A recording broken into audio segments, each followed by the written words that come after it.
When I started 3D printing, there was basically no information on the internet to learn from, so I had to figure out everything by myself by trying and failing. And of course, that cost a lot of money because I was wasting filament. And not only that, but it was even wasting me hours. And because of that, today I would like to share 9 things about slicers that I wish I knew sooner that either could have saved me a lot of time or failing with my prints. So no beating around the bush, let's get straight into it. Now I will be showing it inside of Bambu Studio, but most of the slicers are the same. But why I want to show it inside of Bambu Studio is because they added an extra feature just recently that I want to show you. Because if you select your model and then go on the top menu and select cut, I think we all know that we can add connectors to the cut. But what Bambu Studio recently did was that they added an option which is called thread, which means that you can screw the connector in the part itself. So as you can see, you can create a thread connector completely inside of the slicer without touching designing, which to me feels amazing. Of course, there are other connectors as well which are amazing, but I believe that most of the people that really didn't know how to design and only could use a slicer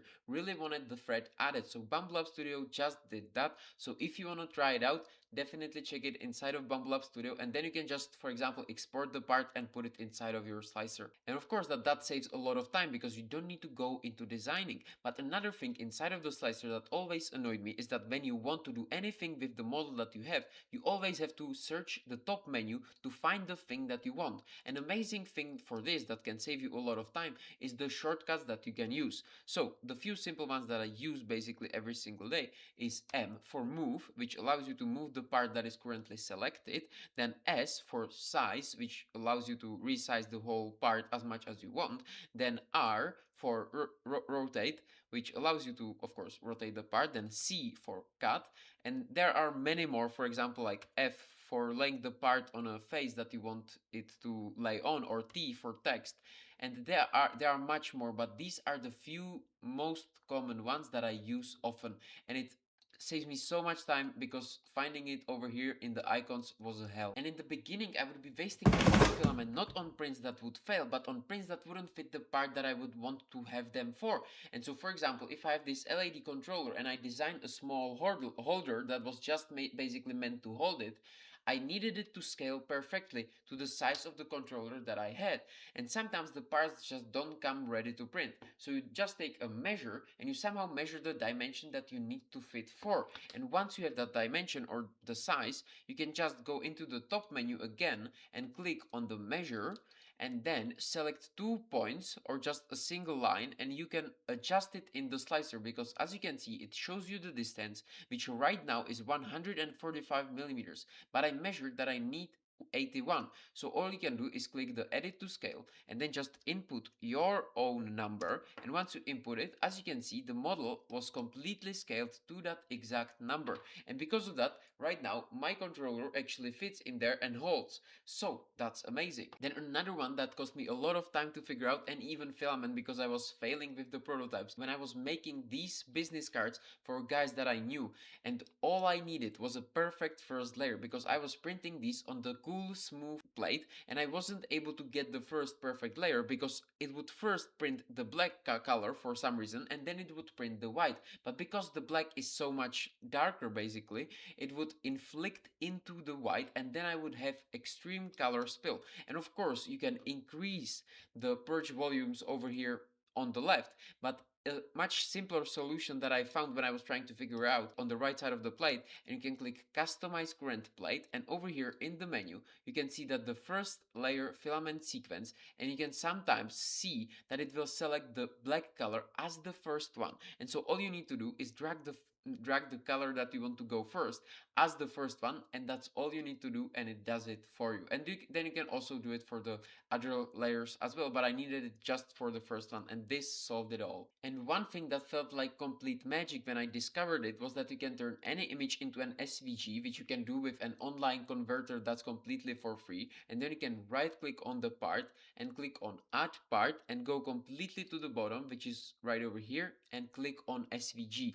Once you select it, you can just search your downloads and put any picture that you turned into the SVG into your slicer. Just like that, you can create completely custom 3D prints that look amazing with your own picture, just like this one. Now the next one, I actually struggled a lot with myself, and I even got comments, so I knew I wasn't the only one who was solving this issue, because sometimes when you have two parts and you need to place the second one on top of the other one, so you obviously you move it to the top, but then when you let it go, it falls right back to the place. And now the solution to this is quite simple, but it took me a long time to figure out. Maybe I'm the only one.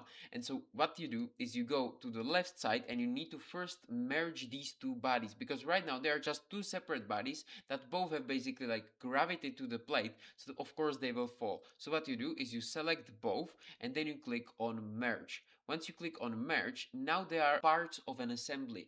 And now if you move any of the things a bit higher, it stays in there. So this is a solution that took me a longer time to figure out, but now that I know it, it helps a lot. Now the next one might seem a bit more advanced and difficult, but trust me, it is definitely worth learning how to do it, which is something called modifiers. And what a modifier allows you to do is to modify a section of your model to completely different settings than the whole rest of the model. For example, when I was printing this body for my robot, I needed a bit more strength on these pins right over here that will holding my motor, just to make sure that they don't fall apart.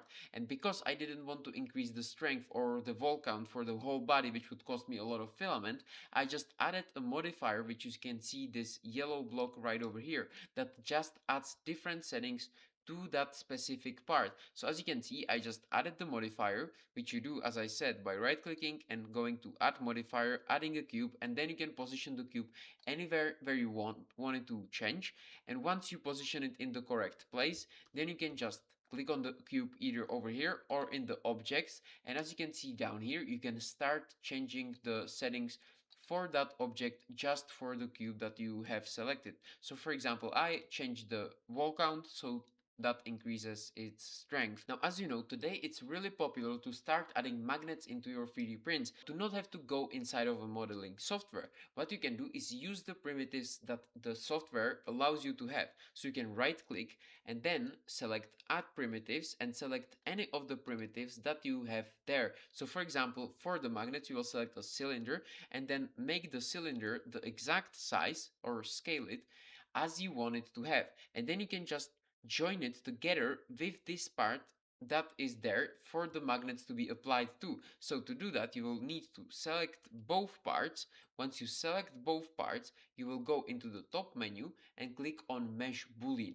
Once you click on Mesh Boolean, you will go into subtraction. You will first select the part that is the bigger one, and then the second one will be the cylinder. So just make sure you have it just like this inside of the A and B menu, and then just click on execute. And once you do that, as you can see, it created a hole inside of the body. So this is a way how you can either add holes or you can even remove certain parts of a model just by using the primitives. And sometimes you need to pause the print because you need to add something. Either it's the magnets, or for example, I was adding back in the day some sand or clay to add weight to the parts. So if you have that, you can just slice the print, and then once you have it sliced, you can go onto the right side of the slicer, and over here you have this slider.